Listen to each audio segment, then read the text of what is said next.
obviously did not work out. I'm just checking to make sure I'm actually live.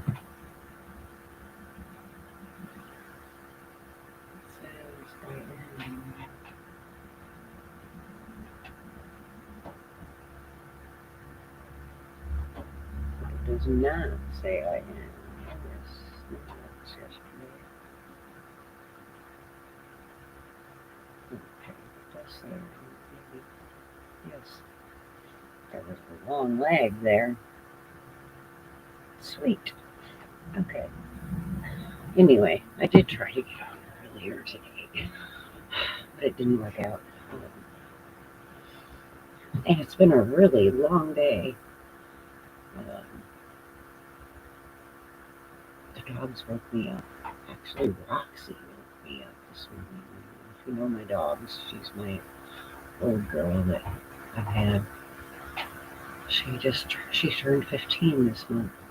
I've had her since she was 6 months. And she normally does not wake me up unless she really has to go potty or she's out of water, which probably could have been both this morning. I don't remember, but she did have to go potty. But it was a good thing because I hadn't set an alarm and I forgot that I had 8:30 call, and they got me up about 6. Well, she tried waking me up before, getting me out of bed before then. I did not get up right away. I was up ridiculously late last night, and that's why I didn't set an alarm. And, but I'm glad I finally did get up. It was like 6-ish, a little after 6 maybe. And I debated about laying back down or if I was going to go out and drive early. And I don't remember. Oh, I was doing some work first, and I got an email, which then made me glad that they had woke me up because the call that I had at 8:30, she had emailed me information, and I'm being featured in the Female CEO magazine in June. She had sent me a document with the bio she had written and the questions, the interview questions that she had written out. And it was kind of a gut punch to read through the questions. I mean, they're great. They are on point, and Trisha, you did an amazing job. Um, just was not expecting that so early this morning, and kind of threw me for a loop. But all this, and then I read through it, and I sent messages to some close soul family and said, hey, and to my kids and stuff, and said, hey, send me all the good juju, over the next few days, because I want this to be super impactful. And how I love the way that she um, explained what they do, and it's going to be amazing. Yes, it's terrifying, but that just comes with doing hard things and things that are out of our comfort zone. But it's, you know, the next step and super exciting, but it will definitely be super impactful also. So I have about a week to answer the questions and send them back, and they'll do rough draft and then send it to me. So yeah, June 11th is when that issue comes out. So is exciting. But one of the things that we had talked about when I was on Zoom was I've been sending out invitations, private, personal invitations for my workshop on June 1st. And, just not even, excuse me, just sending messages and asking, is this a topic or something that you'd be interested in, or if you know anybody, would you like the link? And I said, I've been getting lots of no's, and one of the gals that I'm in mentorship with, I know her a little bit, not super close, but she's like, no, this is not, not anything I've experienced or nobody I know. And I said, well, to be honest, I like hearing the no's in this case. Yes, we all want to hear, oh yeah, I'll come, and all that, but this is such a specific, real, raw, private topic of, parents who have lost their children, even even if they haven't lost them to death. I can't remember it now. Even if they haven't lost them, to death, that because of addiction or mental health issues, they have lost their children. And that happens often. I mean, I've had times over the years that my boys didn't come around. When they were using and they were in active addiction, they didn't come around because they knew what I would know. And, I don't think they could handle the shame, actually, even though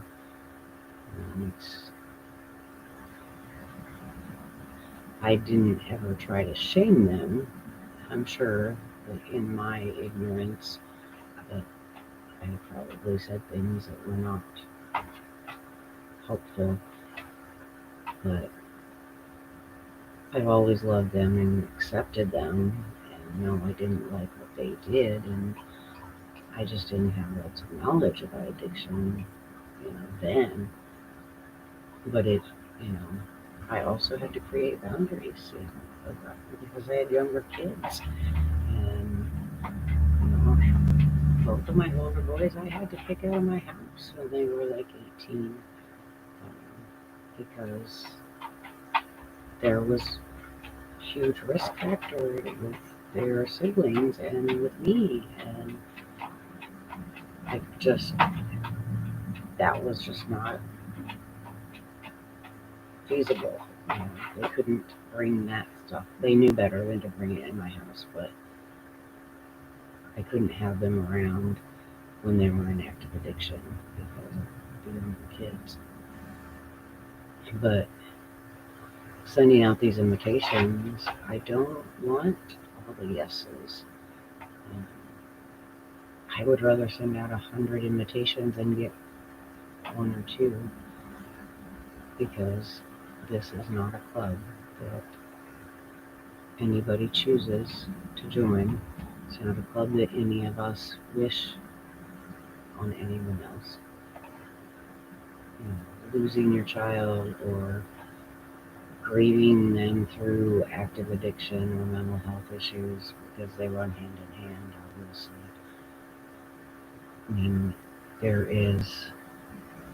it's a grief, all types of grief, but it's people that haven't experienced it just don't get it unless you're very close to it. Even, if you're very close to it and it wasn't your child, you do understand to a point.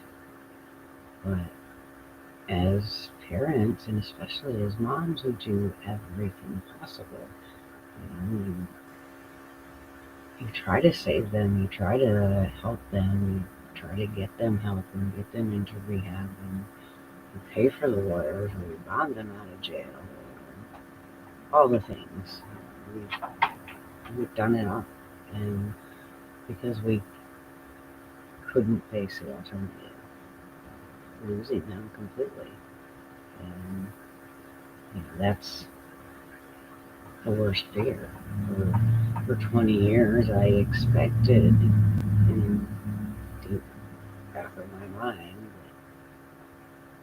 that I would get that phone call someday, and people who are very close to me and my kids always knew, don't call me in the middle of the night unless it's life or death, because if that phone rings in the middle of the night, it terrifies me.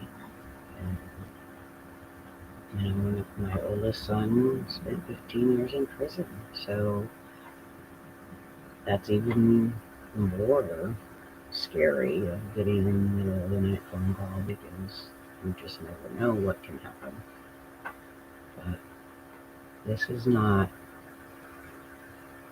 I don't have, sadly, I probably do have a large audience, but percentage wise in the population, I don't have any clue what those statistics would be, but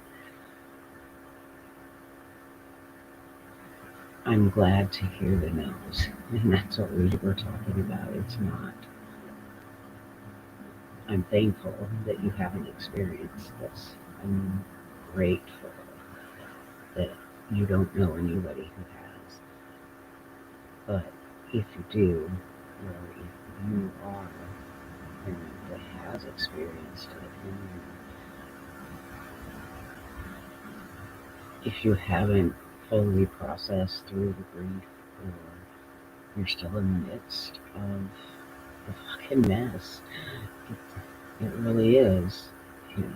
It's a beautiful mess at times, but it's a horrible mess at times.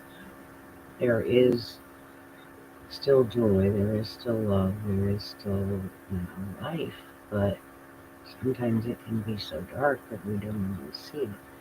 And it has to be a conscious choice to be working at that all the time.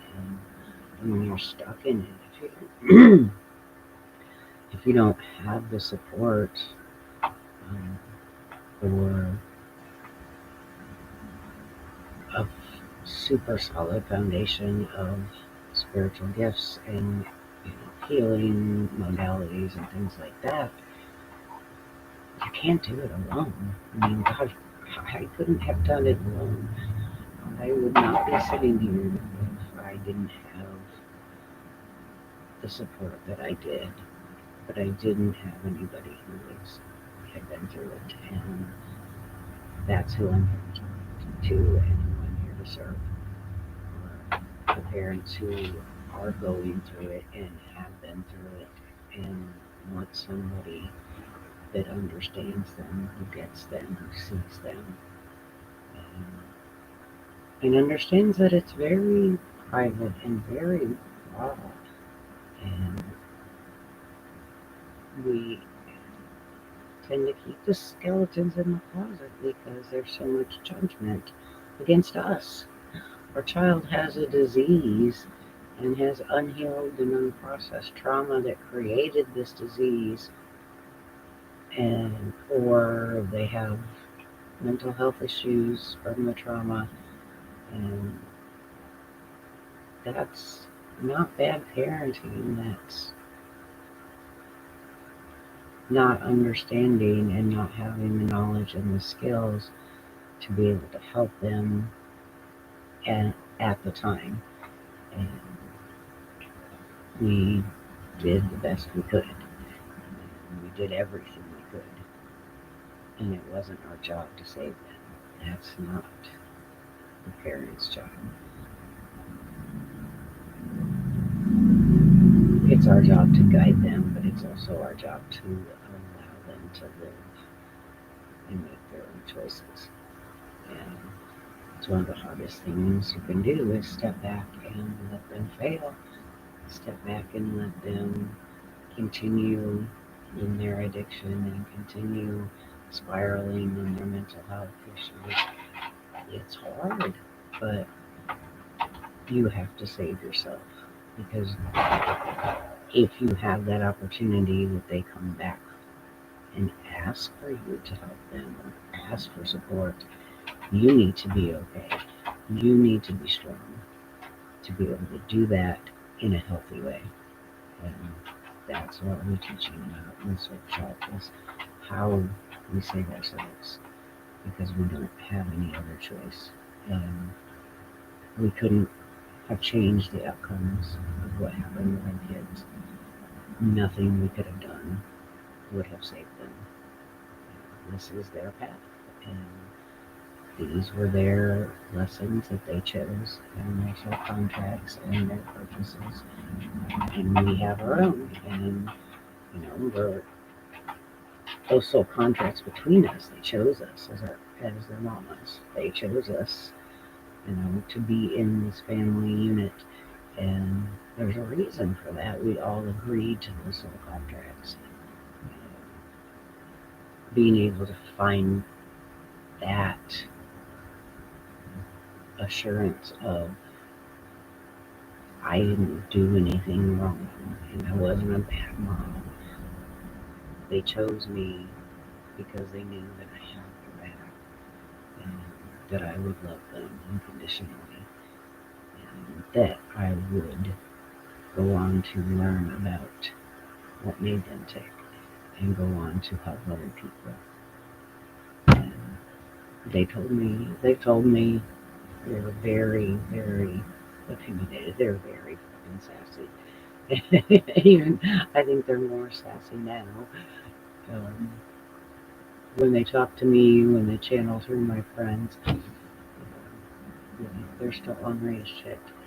But they've been very adamant that I don't have a choice other than this, and helping other parents and families that are affected by addiction and mental health issues and unprocessed trauma. That's why I chose these lessons, and that's why they chose me. And their legacy lives on through my work.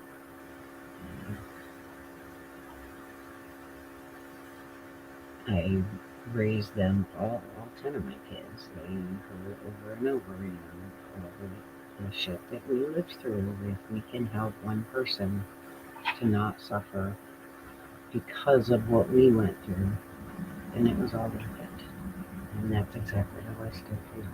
If I can help one mom or one family to come back to their soul and not have that blame and that shame and that guilt, and not worry about what the world thinks of them because they are solid in who they are, then it's all worth it.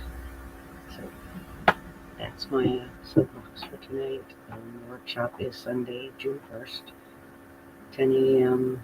Pacific time, 1 p.m. Eastern time.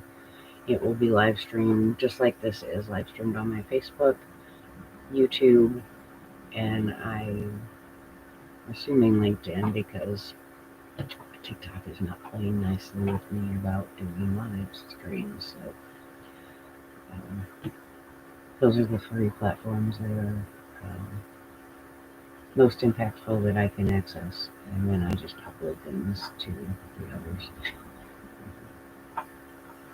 But it's not going to be my last workshop. My first one, same title, Beautiful Fucking Mess, was like a small group, sacred small group, and it wasn't live streamed. Because, again, I have to honor that trust and create that safety and sacred space for people, because it is such a painful and raw and personal topic. And so this workshop, I am not doing that. I am just live streaming, and I will just be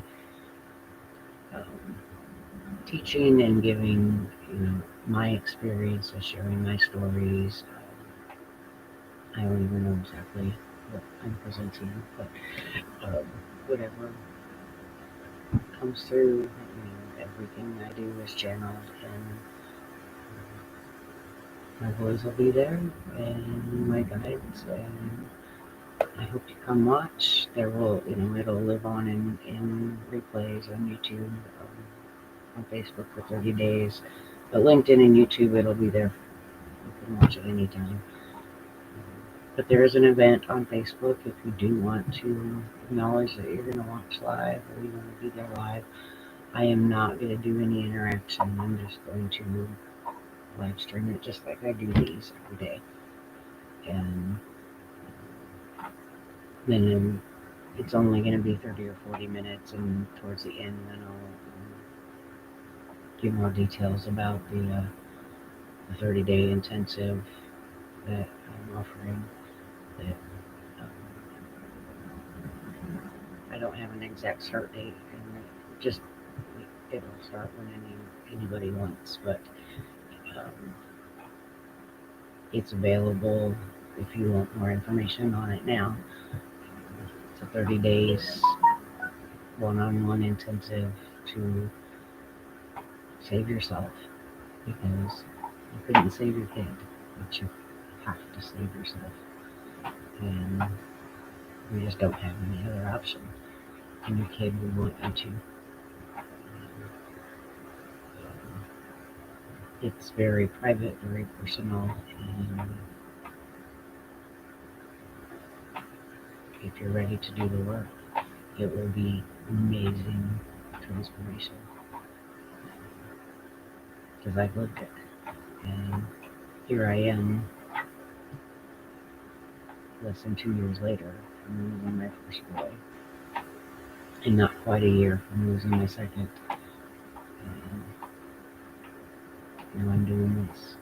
So it's powerful if we choose to do the work. And we don't get stuck in that darkness, because that darkness will take you out. Absolutely will take you out. And that's not what your kids would want. Your kids want you to live, and want you to thrive, and want you to be who you came here to be. So with that note, I am going to say goodnight, because I have another long day tomorrow. Weekends are my busiest. So I will see you again tomorrow, hopefully much earlier.